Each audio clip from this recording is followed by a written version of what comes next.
Pembahasan hari ini kita akan membahas tentang query di database, ya, membandingkan antara query yang dengan satu query atau banyak query dan ini biasanya kasusnya adalah untuk membuat sebuah laporan. Oke, karena kita kan ngomongnya laporan nih, kita ketahui bahwa laporan itu pasti punya rentang. Anggap aja kita dari tanggal 1 sampai tanggal 30 misalnya, waktu itu mungkin untuk November 30. Tapi yang jadi pertanyaan adalah bagaimana caranya bagaimana cara yang lebih bagus untuk menghasilkan laporan kalau kita ngambilnya dari query. Apakah kita membuat satu query untuk menarik dari 1 sampai 30 atau kita pecah-pecah gitu ya. Tapi itu pun sendiri di dalamnya juga ada lagi query-query dalamnya. Misalnya kita ngomong transaksi. Transaksi itu memiliki banyak item pendukung ya. Misalnya barang-barang komputer, memori, prosesor dan lain-lain, ya kan. Anggap aja barangnya itu adalah N. Kalau kita melakukan satu query di sini, anggap aja bisa ya. Tapi ternyata ada lagi query lainnya, statusnya.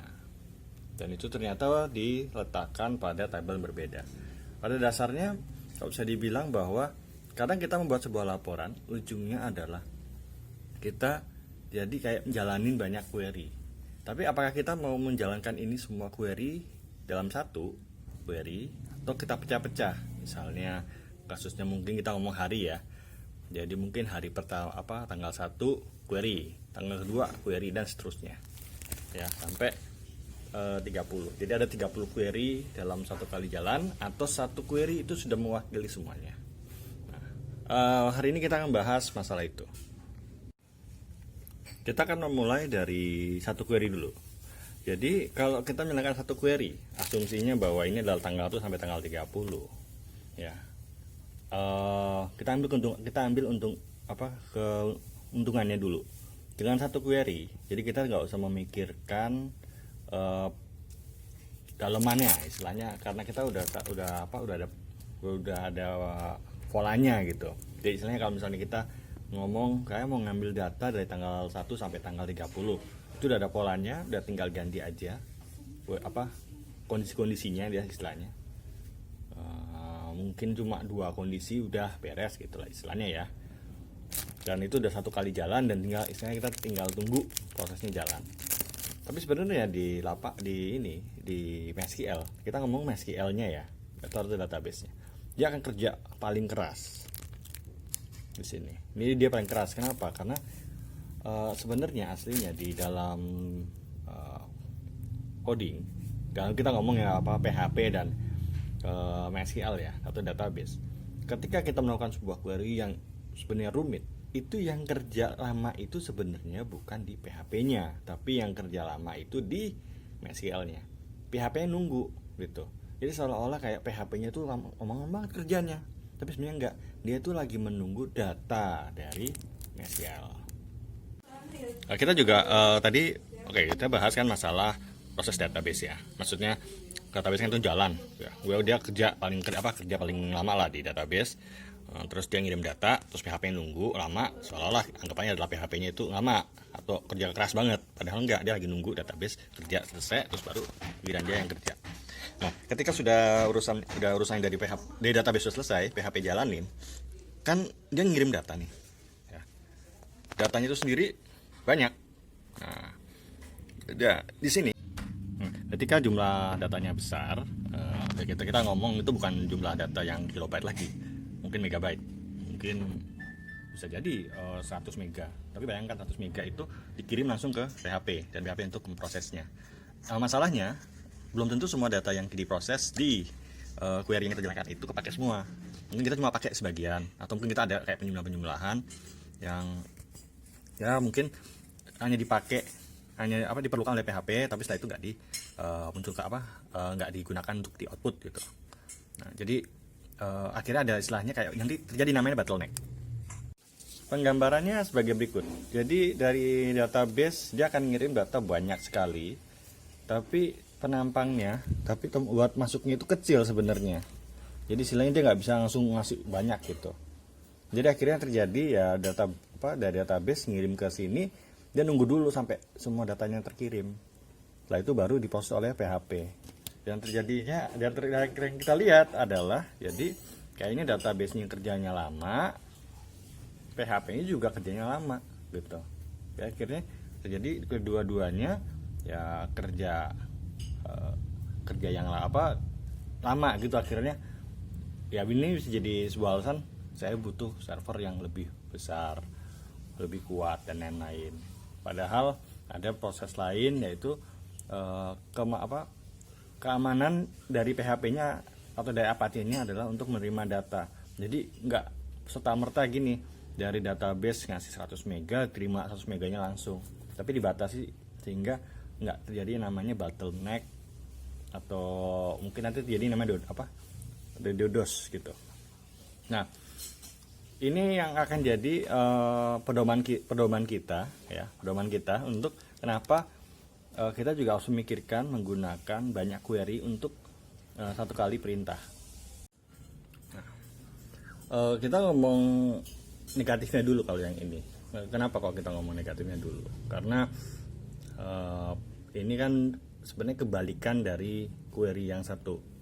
Jadi kalau kita pakai query yang banyak, mau nggak mau, bisa dibilang adalah kita melakukan proses query yang berkali-kali untuk kerjaan yang sebenarnya bisa satu kali.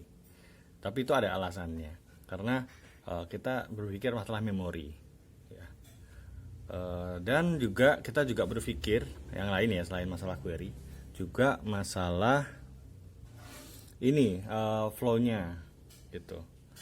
Kalau kita ngomong negatifnya ya, jadi kita istilahnya ada kayak kalau kita lihat itu akan ada kayak pemborosan kerjaan gitu. Pemborosan dari apa yang harusnya bisa satu kali jadi banyak gitu.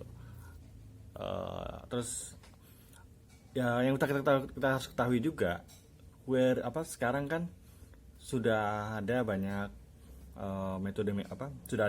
metode untuk menyingkat supaya bisa langsung satu query udah dapat semua, yaitu seperti menggunakan view atau kita bisa membuat kayak semacam kayak temporary table gitu. Jadi karena kita ngomong laporan itu kadang nggak usah harus dijalankan di table utama, tapi kita biasanya kayak bikin table kopiannya khusus untuk report. Jadi mungkin pedomannya bagaimana ya, tapi intinya adalah ada metode lebih cepat sebenarnya satu query, tapi kita malah menggunakan banyak query. Tapi ada banyak alasannya juga kenapa kok kita jadi banyak query. Misalnya karena ini tablenya bersifat dinamis gitu ya. Nah, untuk positifnya ya kita lihat bahwa dengan adanya banyak query kita jadi bisa bagi memori. Jadi misalnya gini, saya query tanggal 1, tanggal 2, tanggal 3. Nah, tanggal 1, 2, 3 itu kebetulan hari biasa. Jadi datanya besar. Tapi ketika tanggal 4 itu datanya kecil. Jadi karena tanggal 4 itu hari Sabtu atau Minggu, di mana nggak ada transaksi dan transaksinya cuma sedikit. Gitu. Jadi bagi-bagi memori itu maksudnya nanti biar yang dikerjakan itu nggak terlalu berat di sisi MySQL-nya. Jadi ketika dia sudah selesai kerjanya, dia ngasih, dia bisa istilahnya sleep, tidur dulu untuk kerjaan berikutnya gitu. Tapi emang berkali-kali nembak gitu. Nah, akibatnya dengan begitu, jadi jumlah data yang masuk ke PHP istilahnya itu bukan satu kali, tapi berkali-kali. Misalnya untuk tanggal 1, tanggal 2, tanggal 3, tanggal 4 dan seterusnya. Itu akan merugikan kita sebenarnya, karena kalau misalnya kita ngerjainnya seperti itu, karena kita butuhnya kan dari rentang 1 sampai tanggal 30. Jadi harus ada 30 data yang masuk ke kita. Belum lagi nanti ada data yang mungkin tanggalnya tidak ada isi datanya, kita gimana preventifnya gitu. Ada keuntungannya juga sih dari kalau konsepnya seperti yang di atas. Kita bisa lihat flow. Maksudnya flow itu gini, apabila kita membuat sebuah laporan dan ini laporannya masih benar-benar baru, belum tentu laporan yang kita kerjakan hari ini itu sesuai dengan apa yang diminta oleh atasan kita atau diminta oleh yang bikin program. Misalnya saya membuat sebuah data absensi, tapi ketika jalan beberapa hari ada request adalah saya pengen lihat absensi yang rentangnya rentangnya jamnya segini itu dianggap sebagai itu masuk. Kalau yang dianggap jam segini itu tidak masuk, atau yang jam pulangnya tidak ada, itu gimana? Akhirnya apa? Terjadi custom. Yang terjadi adalah kalau misalnya kita satu query, nggak apa-apa, kita mungkin cepat ya kerjain, tapi belum tentu itu akan tepat. Itu tergantung dari orangnya ya. Karena kalau kita ada banyak perubahan seperti itu akan merugikan kita dalam membuat sebuah query yang bagus ya. Nah, jadi kalau kita balik ke yang sebelumnya ya, data besar terus ini kecil terus ini terus diterima PHP, jangan metode yang banyak query, jadi datanya jadi lebih kecil, terpecah-pecah, jadi ngirimnya itu bisa masuk ke sini lebih cepat dibandingkan yang ini gitu.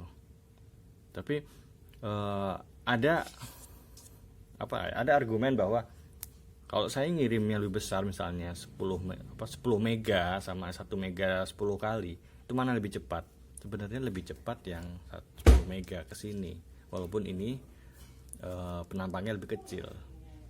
Tapi ya baik lagi, kita lebih fokus kemana? Karena kalau kita misalnya ngomongnya kita ini program baru, kita mau nggak mau kita harus pakai seperti ini. Ketika dianggap bahwa datanya programnya ini sudah stabil, laporannya itu nggak akan berubah, nggak akan diubah dalam waktu dekat, maka kita bisa pakai satu query ini ya. Tapi kalau kita masih awal, mending banyak query. Karena apa? Karena biasanya terjadi adalah banyak permintaan untuk pengubahan query-querynya. Dari tadi query-nya misalnya udah query select aja, tiba-tiba ada permintaan supaya ada kondisinya, seperti itu, ada kondisinya gitu. Jadi kesimpulan akhirnya adalah masing-masing dari dua metode ini memiliki kelebihan dan kekurangan ya.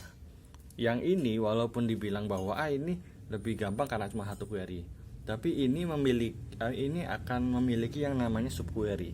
Jadi kalau kita menggunakan yang satu query, kita harus paham tentang penggunaan subquery. Terus juga mungkin penggunaan catching data mungkin akan bagus kalau misalnya ini menggunakan temporary table ya. Temporary table juga bisa sih dipakai di enquery, tapi itu kesampingkan dulu, itu nanti ke depannya. Nah kalau yang enquery, kita bisa sebenarnya ini akan rumitnya bukan di area database tapi di area PHP-nya. Bagaimana kita menyikapi supaya data yang diterima oleh PHP itu dapat diproses. Jadi emang semuanya ada di PHP gitu. Karena kalau misalnya saya ngomong ini di grup PHP, grup web, maka otomatis web yang harus jadi prioritas, bukan di database. Karena mungkin aja kita masih awam dalam database, jadi kita nggak ngerti bagaimana cara membuat subquery yang bagus. Dan juga belum tentu kalau misalnya ada perubahan permintaan dari yang bikin laporan, kita akan bisa mengubah di subquery-nya. Nah itu perlu waktu dan itu perlu pengalaman juga. Jadi saran saat ini adalah kita matengin di PHP-nya, lalu baru kita pindah ke satu query seperti itu. Masing-masing punya kelebihan, punya kekurangan, tapi yang paling penting adalah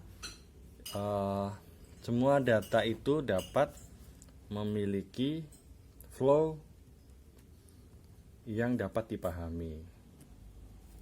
Karena apa?